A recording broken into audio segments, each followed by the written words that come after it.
Hello, and welcome to People Keep Dying, the podcast where we talk about people who die. Someone will die in each story. Yeah, at least one person dies because people are always dying all over the world. I'm your host, Angela. And I'm Stephanie. And all right, I'm just going to jump right into this. I'm not going to tell you, and I'm going to tell you the title of this in Korean so you won't know what it is. Oh, great.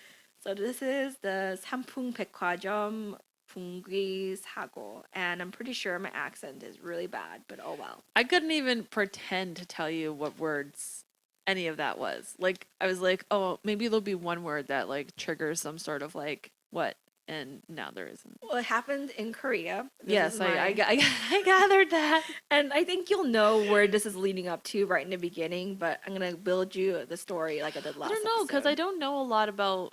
No, you'll know. Okay. Yeah, you'll know.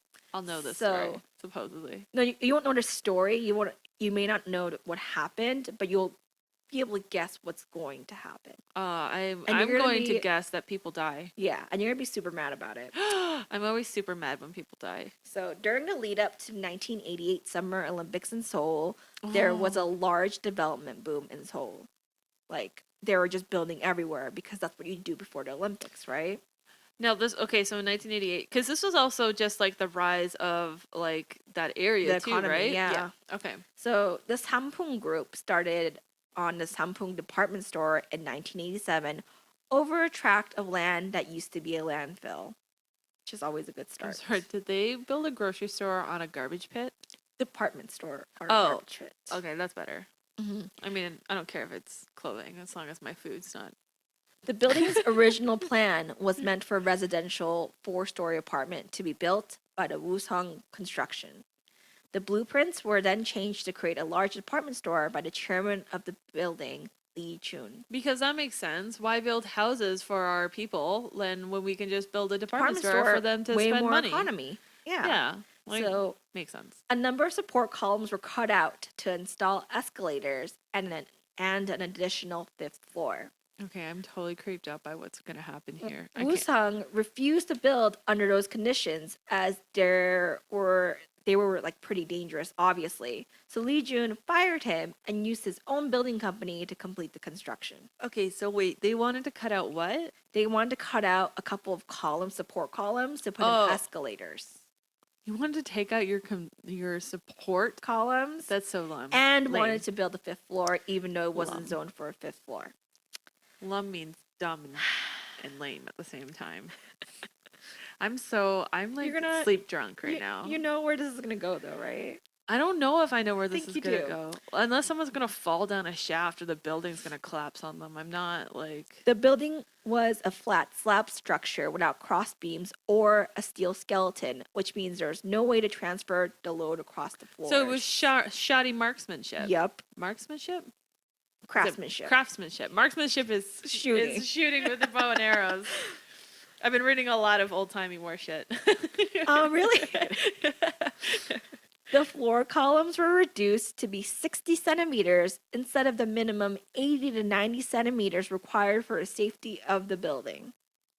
Oh my God. The 5th floor was supposed to be a roller skating rink to comply with zoning regulations that would prevent the entire building from being used as a department store. Lee Jun changed the floor plan to include 8 restaurants on the 5th floor. Why? That seems brings excessive. More money. What is with people and money? So the construction company tasked with completing the extension advised that the structure would not support another floor. Oh, yeah. So what does he do? He fired them and hired another construction company to complete the task. And then built another floor. And then they built the 5th floor that had a heated concrete base called an ondol. And that's where the heat comes from, like hot water going through pipes underneath the floor. The presence of the 4-foot thick ondol, like that's a heavy floor to put on a 5th floor, greatly increased the weight and thickness of the slab. Yeah, as it do. The columns were supporting 4 times the maximum weight that they were designed to bear. Oh my God. Where is this going? Oh my God. The building's going to collapse. It's going to collapse. I hope it collapsed on the builder. Like, I hope the guy that's designing, I hope he's standing in the middle and the whole thing collapses around them and no one else dies, because that is uncool if anybody else other than that guy dies. So remember that this was 1987, okay? Yeah. So just in case they weren't testing the structure of the building a little more, an air conditioning unit was installed on the roof that weighed in at 50 tons, 4 times the design limit. Wow, that's really... Why is that so heavy? It's almost like he was purposely trying to kill people. Yeah. So in Those 1993, Koreans. the AC units were dragged across the poorly structured roof, which resulted in cracking. Oh, just a little bit of cracking from an air conditioning unit in the roof. The units were moved over column 5E, where the most visible cracks were seen before the collapse. Oh my God. The column on the 5th floor were not aligned with the ones supporting the lower floors, Of course not. causing the load of the 5th floor to be transferred through the slab. Yeah, because you can't do that. I mean, what? So in April 1995, Yep. cracks began to appear in the ceiling of the south wing of the 5th floor.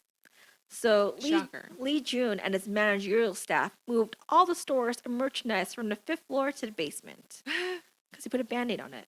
Yeah. Civil engineer. I mean, at least they moved it down and not up. There was a little bit of smart thinking happening here. Civil engineering experts were invited to inspect the structure, and a cursory check revealed that the building was at risk of collapsing.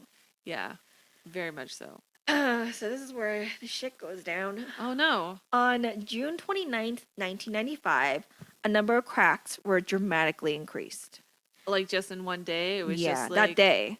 That morning, it was all of a sudden, it's like something bad's going to happen, so you see all these cracks increasing. Someone jumped on floor 5, and they were like, oh, here goes the camel. So 5 hours before the collapse, several loud bangs were heard from the top floor as the AC's unit's vibration was causing further cracks in the slab because it's to widen now. further. Because this is now people June. are in this building. Like this is a fully finished... running department store. Oh my God, how many people die? So the AC unit was turned off, but the cracks had already widened to 10 centimeters. I thought that it was on. I thought that's why they turned it off. Okay, but at that point, it was already too late. This 50-ton machine is like vibrating on some super unstable concrete, and so it cracks, and then they're like, "Oh, hey, maybe 10 centimeter cracks. Those are very large cracks. Yeah. That's ridiculous. Okay. So they're going to get really, really mad about this. Oh my gosh. An emergency board meeting was held where a director suggested to Lee Jun to evacuate all the customers as the collapse of the building was inevitable.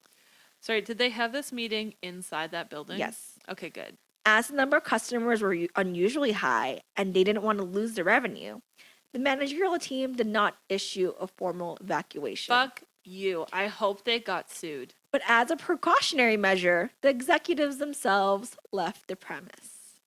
Wow. Lee Jun didn't even inform his daughter-in-law, Chu Kyung-young, who was one of the employees of the building, of the inevitable collapse. Oh, dude. She would later be trapped in the rubble and be rescued days later. Okay, at least she was rescued. That's good, at least. So that must have been a really awkward family dinner. Yeah, that son was pissed. Yeah. Maybe. I don't know. Yeah, okay. Let's not make assumptions. Maybe the son was also an asshole. So at around 5 p.m., the 5th floor ceiling began to sink, and store workers blocked customers' access to the 5th floor. You know, at this point, you would think, no. Hey, maybe you shouldn't even be on floor 4 or 3 or 2. Yeah. Like maybe on or 1. Or basement. Maybe the basement. I think the basement might be a little safe, but it depends. Oh, no, it's not. So the thing is, if at this point the building was evacuated, there would be no story for me to tell. Okay. Oh. Yeah. Okay. So I'm hoping that like it was just like one. I mean, I'm not hoping it was just like one janitor, but I'm hoping it was like one person. Well, I'm hoping it wasn't 504 people. You're really close. That's oddly specific, That's Stephanie. Very specific. So 504 was the number from my last story. At 5:52, the building started to produce cracking sounds, so the workers finally rang the bells to begin evacuation. But Oh my guess gosh. fucking what? It was too late. It was too fucking late. Around 5:52, the roof gave way and the AC units crashed into the already overloaded fifth floor. Jesus Christ. The main column that had already weakened to allow for the escalator collapsed and churned, and a south wing began pancaking into the basement.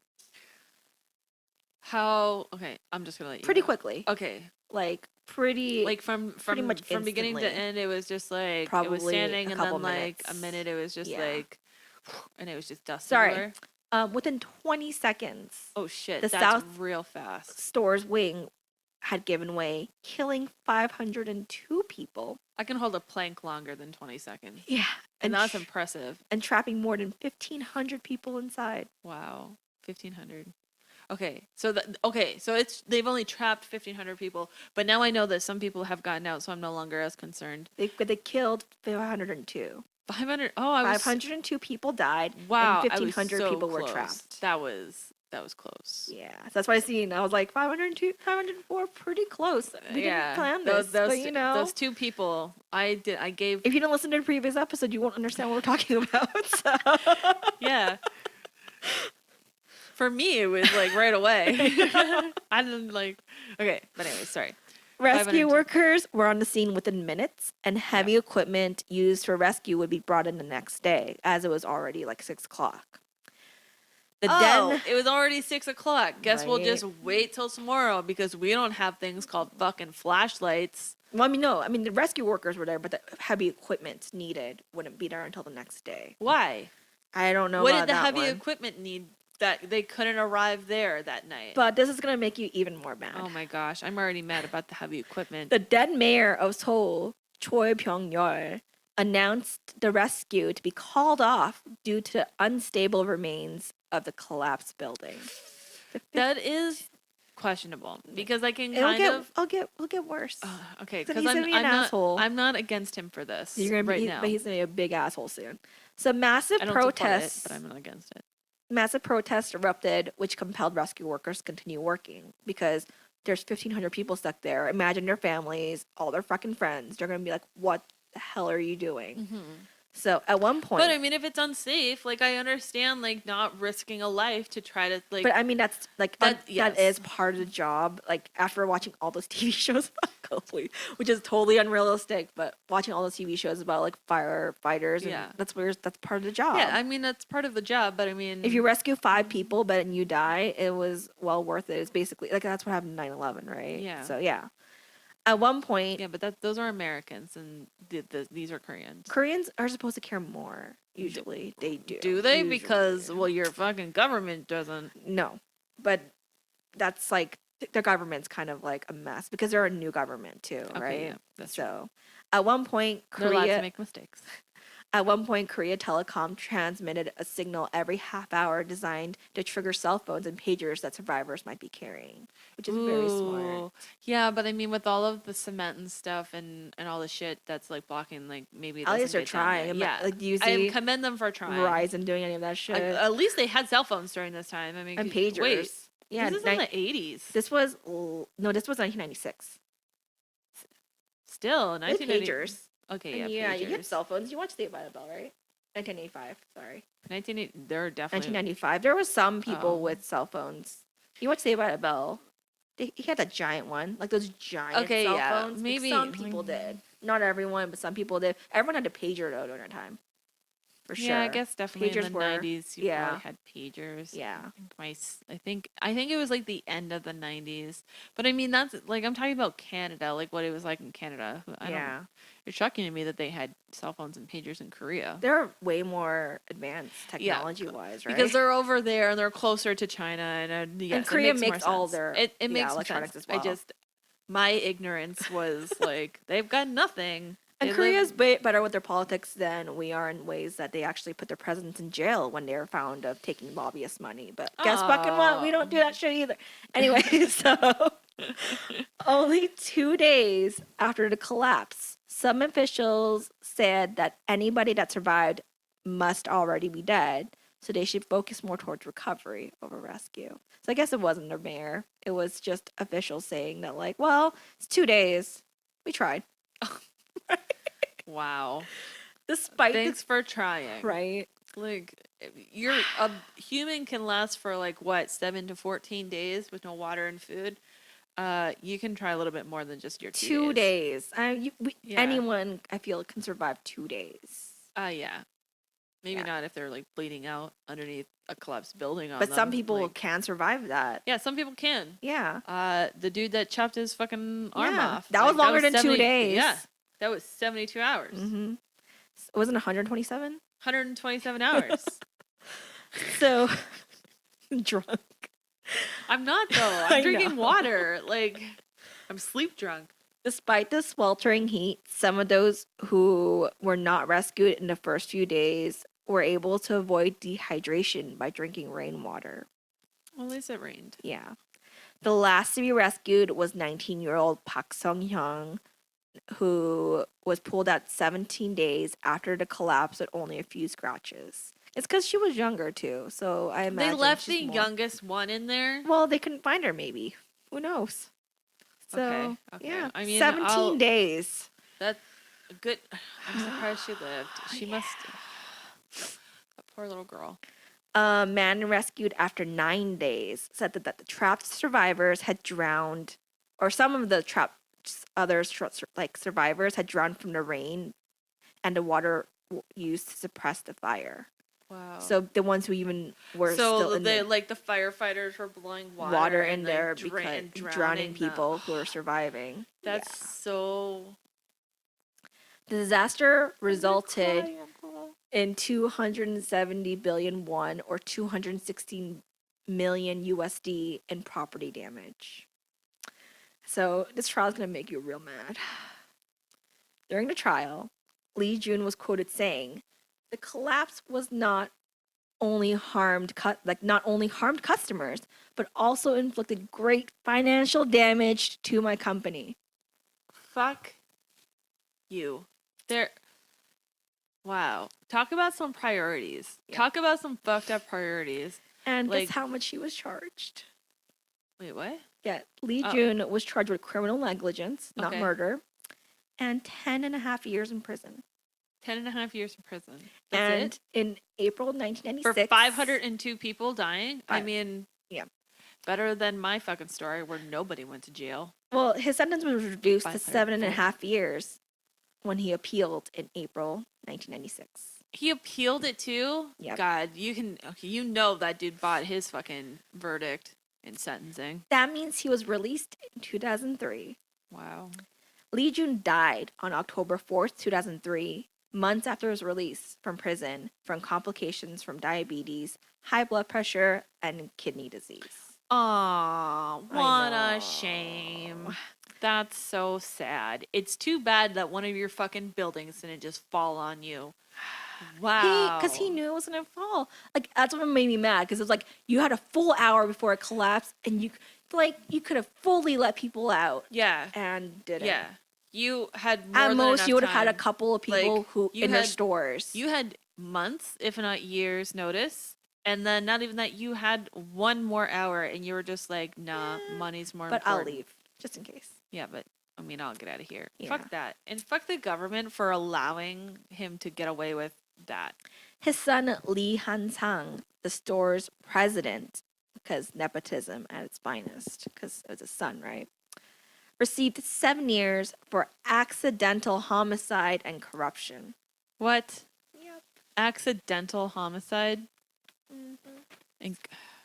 Whatever. Following his release in 2002, he angry. worked as an evangelist Evangelist in Mongolia. I mean, At least he got to okay. fucking live. Yeah, I guess it's okay that he got to live. Hwang Chon-min, a former chief of the area, was found guilty of accepting 12 million won, or $10.5 thousand, which is a pretty small amount in US dollars, as a bribe. And A bribe to do what? To let this structure be built the way it was. Okay. Because obviously, like, systematic people have to have agreed for this. Yeah. Like they obviously went down and they were just like, hey, we got to charge all these fucking Yeah. people. And he was sentenced to 10 years in jail because he did. Sure. So he received 10 years in jail for accepting money. Yep. Which is the equivalent to the other guy that paid the money. Yep. Oh, Sure. he paid more money. And to he get that he had to take, from what I understand, actually did serve all 10 years, whereas other guy was like 7.5 years. Yeah, because he has money. Yeah. City All official. that yen. Is it yen? Yuan? One? Lee Jun. No, like the money. Oh, it's one. One. Yeah. One. Like one. One. Yeah. So, city official Lee Chung-woo, who was the chief administrator of the area where the store was located, was sentenced to 3 years of jail time for bribery because they had to bribe a ton of people. Mm-hmm. The families of the victims were initially asking for $361,000 per victim. Wow. The city of Seoul, representing the owner of Sampoong, because the city for some reason represented the company and not the victims.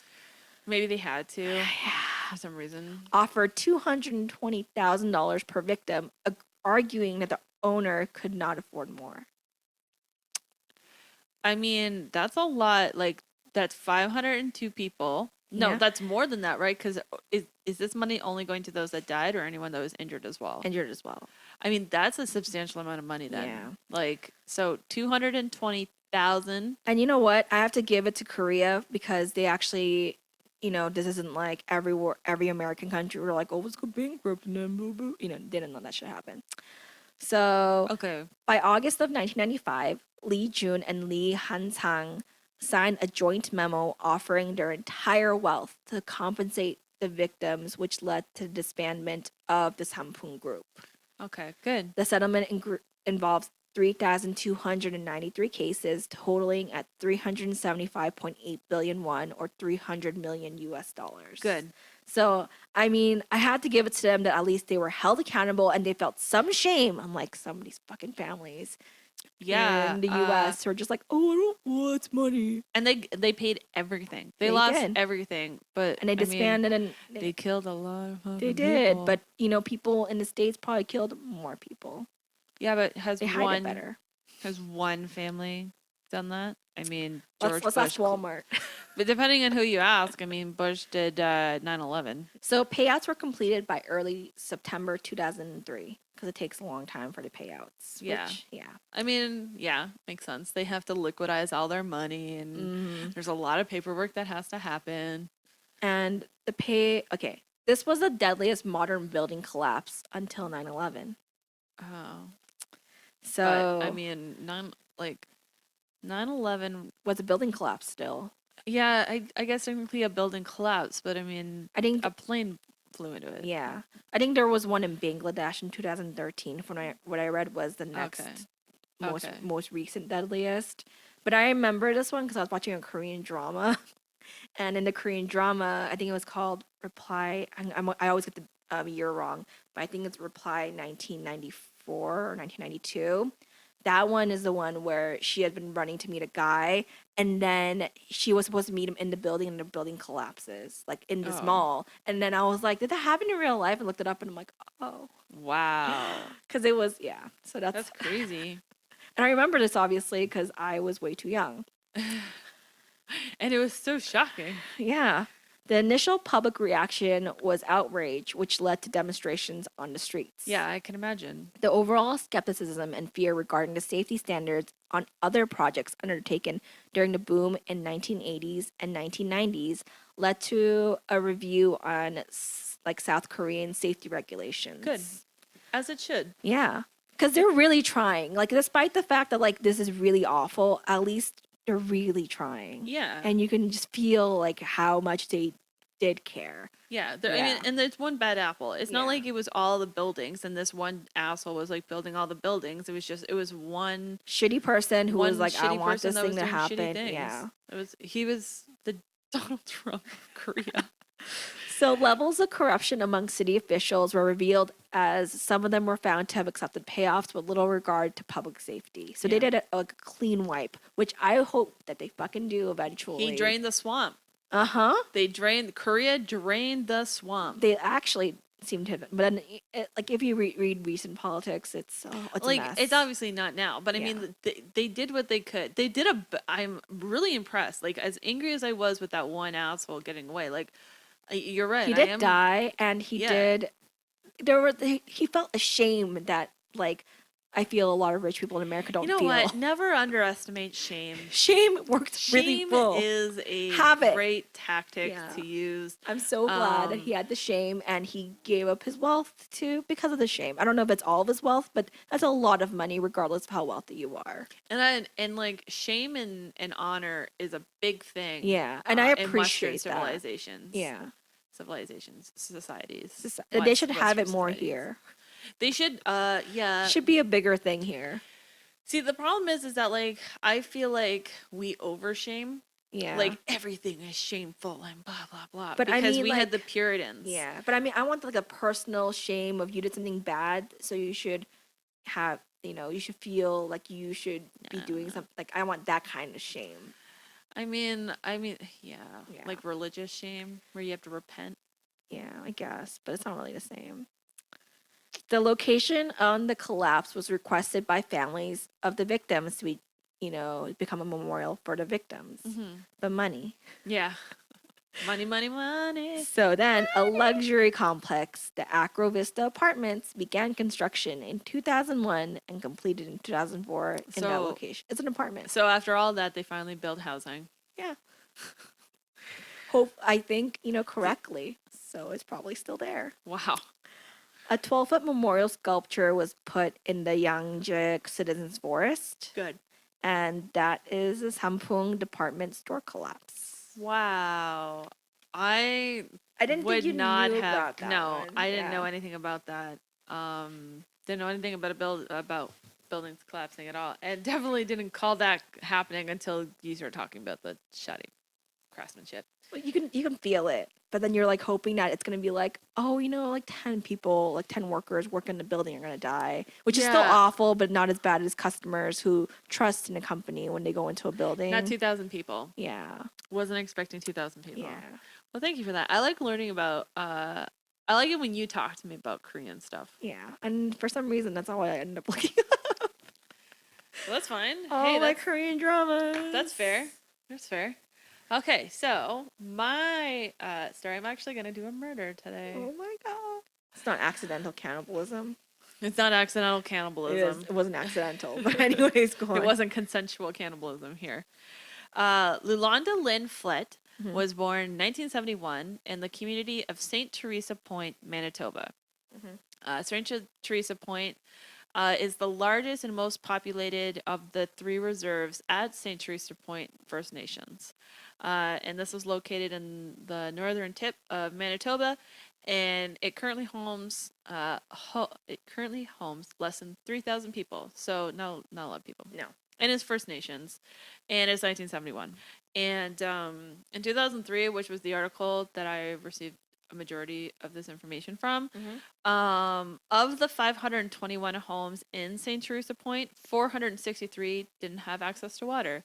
And there was an 83% food insecurity rate. Food prices were at least 50% higher than average retail price. And that was the current state in 2013. So in 1970s, it was probably substantially worse. And it's also First Nations. And First Nation rights and respect and any sort of help or aid has been I've more heard. of a recent thing. So she grew up really, really poor. Poor in a way that I would never be able to comprehend or understand. And so I'll do my best to. I have a lot of sympathy for Lulonda Lynn Flett. She was the second youngest of 6 children. Her mother was a community health worker, and her dad worked odd jobs to help pay to get the family by. And both of her parents love to drink because it seems like that's what you do in small towns, or it's not even so small towns. Areas. It's like now this I talk about this a little bit later on, but this community was a drag community. So there was no alcohol supposed to be allowed. That didn't stop anything, and people drank a lot. They make lots of toilet wine. Yeah. So her parents loved to drink extremely excessively, and Lulonda grew up basically believing that that's normal behavior. Like her parents used to drink so much that they'd get hospitalized Jesus. constantly on a regular basis. All the family members, everyone she grew up around was like constantly normal. being like, that's Yeah. normal. It's normal behavior. Her parents would often lock them in the bedroom while they drank, and her and her siblings would watch TV or play music. Often, nights of drinking would also get violent. And then apparently, her father would also go on drinking binges in Winnipeg and be gone for months on end. And sometimes the mother would go with him. Oh. And so these like 6 kids, well, actually, it was 5 because the 6th one passed away. So she ended up, she was the baby in the family. She would go and stay with her aunt, and that's where she started getting abused. When she was 10 years old, she tried to tell her mother that it didn't necessarily say who it was. I'm assuming it was an uncle or a family member. It was just an older relative was molesting her. She tried to tell her mother. Her mother accused her of making it up so she wouldn't have to go back to her aunts anymore. Then she tried to tell her aunt, who also didn't believe her. And so according to Lulonda, nobody believed me, so I just stopped trying to tell them. Which, like, it's so That's- upsetting. That is so yeah. upsetting to me.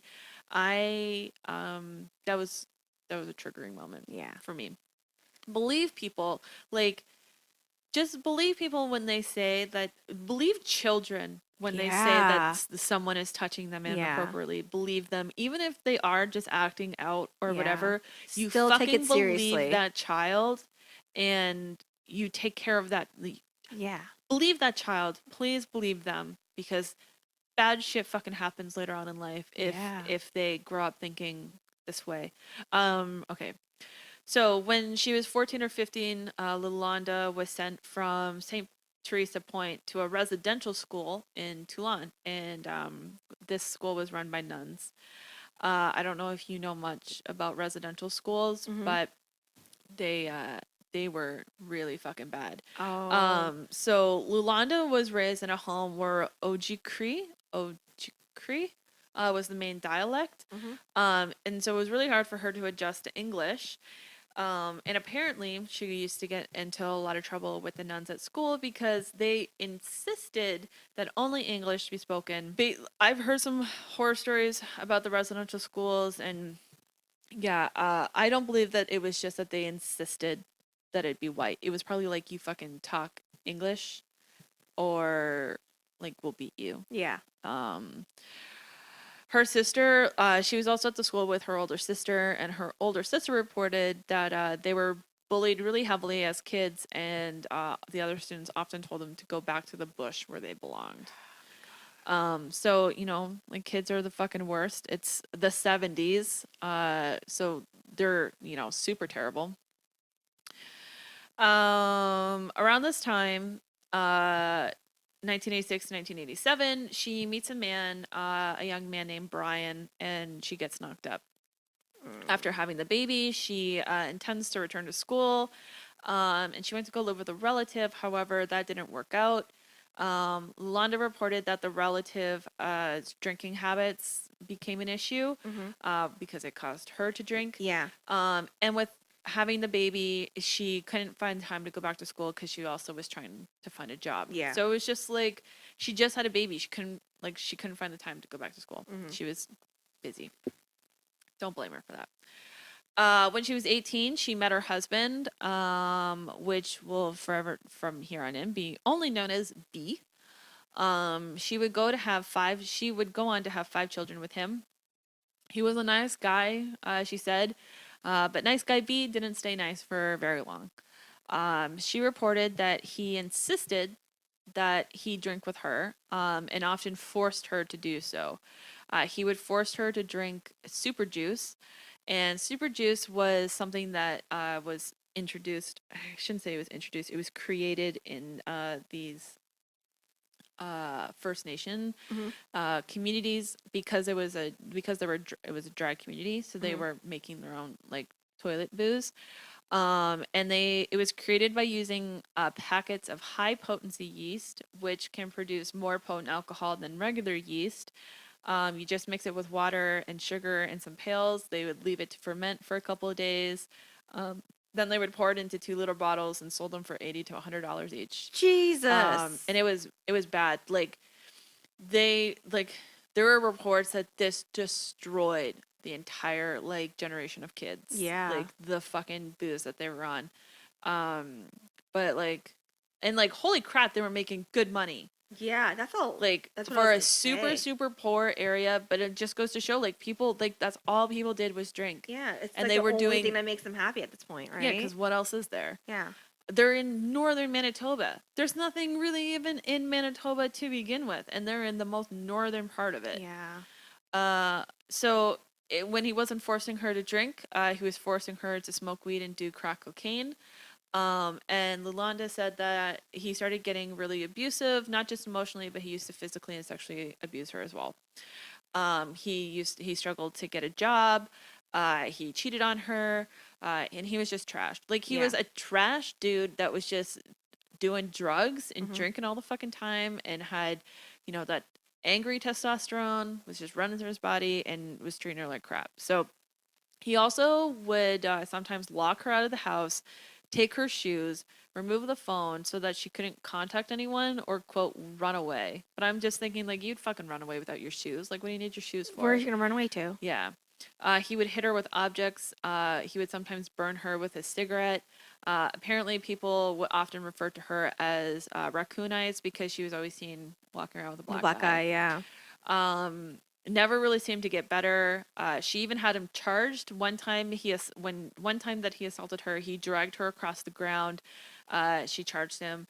He received 6 months in jail, but was fully compliant and well behaved and got released. When he gets out of the jail, He's an asshole again. he goes back to her. No He's shit. like, "Oh baby, I love you. I'm so sorry. I'll never do it again." And she's so used to it that she yeah. just takes him back. Yeah, because I mean, she grew up with her dad beating on her mom, and she's used to it. and It's normal. like, yeah, this is normal behavior for her. So she takes him back. Her kids beg her to leave him and to not let him back in the house because this was an ongoing thing. And eventually they separate, and he fucks off somewhere. Yeah. We don't care about him. He comes back a little bit later, but we don't I thought really care he'd be about him. dead, but okay. No. During this time, amidst all this crazy bullshit, Lulonda, however, is able to hold down a job, and she even goes back to school. Oh. And she gets a certificate in home care support work. Oh, I'm gonna be so sad at the end of the and story. like it's just one of those things where, despite all of this crap, and the most I empathize so much because she was just given so much bullshit, And she's still trying so hard. Yeah, she's trying so hard. However, she's still drinking heavily. But I mean, that's part of the culture there, which is crazy. Yeah. Yeah. Drinking is bad, kids. Take this story as a warning. So in 2009, Lulonda's kind of on a little bit of an upswing. Having never claimed any federal benefits for her children, because she's First Nations, so they don't ever have to pay taxes.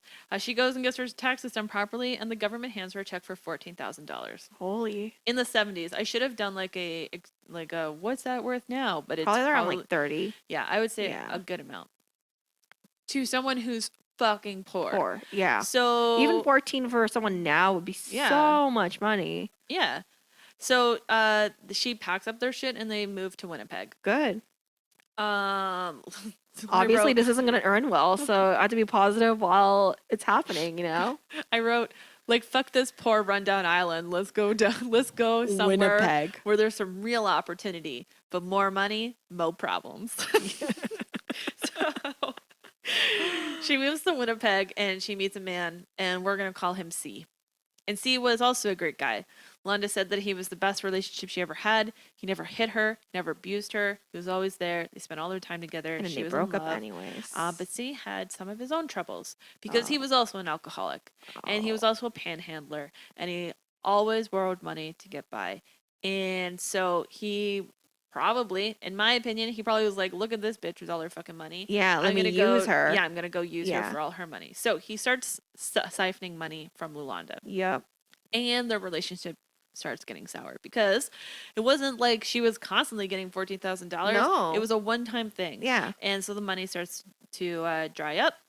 And he leaves her. And he starts getting really controlling over her and the money because it's like, you need to spend all the money on me. Stop spending this money on your On the kids. kids. You need to buy money. You have to pay. You have to buy my booze. You have Yeah. to buy this for me. You have to do this for me. Be me, me, me, me. Booze, fuck, booze, booze, booze, booze. Fuck this C dude. Oh. So She doesn't kill him? I guess not, because... no, she doesn't. Because the name wasn't released, so I'm assuming. Finally, Lulonda starts realizing that her alcohol is a problem and is maybe affecting her life. Yeah. So she attempts to quit a couple times, but nothing really works, and she No. falls back into old routines because, like, her life is fucking stressful. Like, And it's an addiction. You know how Yeah. hard it is to kick an addiction? Yeah. It's so... I don't have one, and but I mean, it's yeah. and it's an addiction that's like, she has watched people suffer from alcoholism Yeah. and hasn't, and probably never saw anybody go and get help. No. So she doesn't know How to what recover, do. what it even looks like to recover Yeah. from alcoholism. So during one of her drinking binges, someone calls child services and her children get taken away. Mm-hmm. And Lulonda states that she feels like it was her first husband, B, who was the one that made the call, but no one ever really, the claim doesn't ever really get substantiated. Okay. There was not a lot of information given when it comes to these, like, to the point where I barely even found out what she was actually charged with. Oh, wow. Well, sorry, I knew what she was charged with. I didn't know what her actual final conviction was. Like, Oh. there was nothing. There were a couple articles about it Mm-hmm. when it happened. But yeah, there's not a lot of, but I imagine it's because it's Canada, and it's just, we do weird things with our media, and it was probably because it's First Nations. Okay, so after the kids are taken away, Lulonda starts drinking more because why the fuck not? Exactly. Like, she's super lonely. She's super depressed. She's angry at herself for losing her kids. She doesn't know how to, like, change her life because it's just like, she doesn't, like, I understand, she doesn't know how to climb out of the hole that she's literally drank herself into Mm-hmm. because she's only ever seen people drink themselves into holes. Mm-hmm. So she starts drinking. She stops taking care of herself, and she starts drinking a 26-ounce bottle of liquor every single day. Jeez. And then she basically put herself into this pattern where she would drink herself sick, get put into a hospital, get released from the hospital with a Valium prescription, and then start taking pills and drinking, and back up in the hospital, get another prescription, get sent home, drinks more, Mm-hmm. blah, blah, blah. So, on June 15th, 2011, Lulonda gets into an argument with C about his family. Apparently, Lulonda had attacked her sister-in-law, so there were some differentiating things. So, either Lulonda attacked the sister-in-law a couple years prior, or Lulonda and C got into a domestic, and that was what happened a couple years prior. But either way, a week prior to this, Lynette had placed a restraining order against Lulonda. Mm-hmm. Lulonda apparently was also angry at the mother because apparently the mother had called the police complaining about Lulonda being loud on the property, and she was like, Yeah. "You're a disturber," blah, blah, blah. So a couple hours later, all drunk, Lulonda heads over to the rooming house where the mother's boyfriend, the boyfriend's mother and sister lived, and sets fire to a couch on the front porch and leaves. Jesus. Shortly after 2 a.m., firefighters were called to 288 Austin Street North after neighbors and passing drivers noticed a huge fire. 6 adults were taken to the hospital, where 4 were pronounced dead soon after, and another 2 died a couple days later. So all of them died. There were 8 people in the Oh, building, okay. and 5 died. Oh, okay. And the other ones, they were just, one person was, maybe it was only 6 in the building then, because one person was injured. Okay. I think I had read. Yeah. So Norman Darius Anderson was 22 years old. Maureen Claire Harper was 54. Kenneth Bradley Monkman was 49. Dean's James Strandon was 44 years old. And Robert Curtis Lafort was 56 years old. Fire officials have said that the blaze likely started near the front entrance, possibly at the veranda, and it blocked the only obvious escape route. Mm-hmm. The front of the structure was engulfed when the firefighters arrived, and witnesses said that the blaze was so intense that they could feel the heat from their car Jeez. on the road. Later that night, Lulonda was arrested in a bar, and when they asked her what her motive was, she said that she was only trying to scare them, and Yeah. she didn't intend for the fire to harm or kill anyone. It does sound like she was drunk. Like, Yeah. it was really one of those things where she probably got into a fight with her boyfriend. She was probably like all drunk or whatever, and it probably was where she just at the time she just you lit don't a think that couch on fire and then lighting a couch walked on fire away. is gonna kill 5 people. Yeah, she probably thought so- like, oh, I'll just scare them a little. Yeah, and I know put they'll it just get out, and Yeah, I'll be they'll like, put it out. at worst, lots of property damage. But this was like a rooming house, so it was like an old, rundown, like people, like a lot of people in the neighborhood were like, "Oh, it's a drug house. Like that's the drug house." Yeah. So she was arrested. When she was arrested, she faced 5 counts of second-degree murder and 3 counts of attempted murder. However, she took a plea deal and only received 5 counts of manslaughter and 1 count of arson. She received 5 life sentences, 1 for each death. They were all to be served concurrently, and she will be eligible for parole in 5 years. And that is the story of the sad story in my mind. I mean, it's sad because 5 people died because of a very unfortunate woman. because she got drunk and couldn't, like, because this girl had She couldn't. Yeah. She had a really hard life, and that's sort of what that's why her crimes were actually reduced. They had sort of taken into consideration where they were like, we know that you didn't intend to do this, but you still did it. We take into consideration that you had like this really rough life, and you know, because you went to these residential schools, because that's sort of what was happening as well, is that people who had gone to these residential schools. All turned out kind of weird. Yeah, because we affected them. We Yeah. like damaged them. So it was like we'll take that in consideration, which is probably why she also had the plea deal. Yeah. Instead of getting charged with like the murder. Yeah. So it was one of those things where it was like that was the story of a young girl that like in my mind never stood a chance. No, she fucking didn't. She didn't stand a chance She at didn't stand a chance, all. and she made one bad decision. She don't play with fire when you're drunk. No. And she like felt really bad for killing those 5 people. One of the parents, actually I think it was 2 of the parents, forgave her and said that they didn't want her to go to jail. They understand Yeah. that like she didn't mean to. Yeah, Even like, though one of what the mom- happened. Yeah. One of the moms was like, after hearing your story, like, I like forgive you. I hope you find peace and blah blah blah blah. Yeah. And it was just, I don't know. It That's was just so really touching. sad. Don't play with fire at all. Just no, never. don't play with fire when you I definitely almost burned down my house by mistake, so don't play with fire. Did you know that you shouldn't just shove paper into a candle while it's on fire? I used to burn Q-tips. Yeah. Like I used to, because I'm a pyro. I think. But I acknowledge I'm a pyro, which is why I have to stay away from fire because I enjoy it too much. But I used to burn Q-tips, and I used to like how the flame would sit over top of the Q-tip, not touching it. And I'd be like, what kind of magic sorcery is this? Because I was always so fascinated by it. I used to spray alcohol into candles because I used to like the little sparks, and that's how I almost burnt the house down. Oh, I don't know if I don't shoved think paper. I think like maybe once I was playing with something and it like caught on a piece of paper, and then I was like, but that was about it. Like No, there like, hasn't never been. I had anything. like a piece of paper that was soaked in perfume that I put in the candle because I was like really young, and then I'd seen the flame engulf like Oh my almost the gosh. wall. So then I closed the door and ran out. But then fortunately it got out. So I was very fortunate and didn't burn down the building. I'm glad you didn't burn My down the dad building. never found out about it. So that's what was important. I didn't start a fire and no one found out, which is always a good thing. Yeah, It's not just a funny it's always story. nice when you don't get caught. Yeah. And then you didn't hurt anyone, so you don't get in trouble Yeah, for it. as long as you didn't hurt anybody. I mean, if I you hurt didn't- other people and you don't get caught, fuck you. Yeah, but I hope if your you- DNA catches you later, old men from the 70s. That's why you're going to submit all your DNA. You're like, just take all my DNA, catch yeah. whoever you want. Oh yeah, All of them. I mean, I know I've never done anything bad. They have my blood in the system. from being a victim. Yeah. But I don't know if if you're a victim in a crime, if that gets put into a database or not. And I I don't was like, know. I think everybody should be.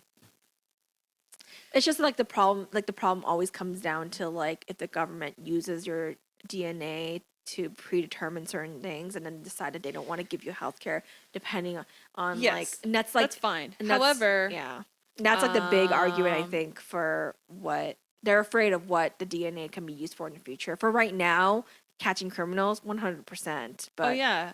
I can also see abuse of power happening. Sorry, 'cause- you don't get to have DNA privacy once you splooge all over a woman after you No. kill her. Like you lost your right to your DNA privacy when you rape somebody. yes, Like you don't get any. sorry, just don't get any. you when you stop being a civil human being, you stop earning the rights of a civil human being. That's how I look at it. That's why prisoners get their DNA taken. So Well, I wonder if they all go into the same database. yeah, They because do, isn't it all right? going to CODA? Because it used to not, and then, Yeah, that's and what then I they mean. then they put it all into Yeah. one. But I still imagine like A couple of them the are one still in Canada separated. is separate from like The the one in the US. U.S. Oh, but yeah, I'm sure for they sure. probably still talk. No, I mean, they they- don't. they might I learned not, some they like so many things. Like the U.S. and Canada don't really talk about a lot of things. So if you're like federal Yep. level or state level, like some people can just cross the border no problem because the police officers didn't have like a whatever. So Yeah, it's crazy. Ugh. All right, guys. Well, that is another quickie episode. Thanks for listening. Yeah, we And really. we'll try to do a couple more quickie episodes in the future. Yeah, let us know if you guys like the quick episodes or if you guys like the longer ones. Because I know we just recorded it because we recorded back to back. But Yeah, the the last one before was long. So a which one, little long. whatever one you like, we'll take that into consideration for future. And if you have any stories that you think Yeah. that we should cover, our email is peoplekeepdying@gmail.com. We hope that you don't die between now and next week, and you're able to check out our next episode. Yeah, and contact us if you have any story ideas. You'll get me really excited if I get an email. Yeah, Angela would love to read your stories. But don't send me anything weird because you're gonna Send her all the weird. all of the many weird. weird things. Angela really likes murders, particularly murders that involve animals. Sorry, that sounds so bad. Caused by animals. Caused by animals. Or, if there's more stories of consensual cannibalism. Yeah, consensual also cannibalism. If you awesome. have your own consensual cannibalism anything story, where it's like you're not scared of the person across the street from you, those are kind of murders I like. I am I am so certain that my neighbors are in a cult. Like, I live in a neighborhood where all the houses are owned by one family, and the family just keeps buying up more houses in the neighborhood. And I'm just like, this is culty. That's culty to me. I'm so creeped out by neighbors. Okay. So if you're not here next week, we know what happened. Yeah, if I'm not here next week, the neighbors did it. Yeah. The boyfriend didn't do it. The cat may have done it. Cat for but the sure will eat your neighbors, body the afterwards. neighbors definitely That's did it. But yeah, we will see you next week or here. We'll talk to you next week.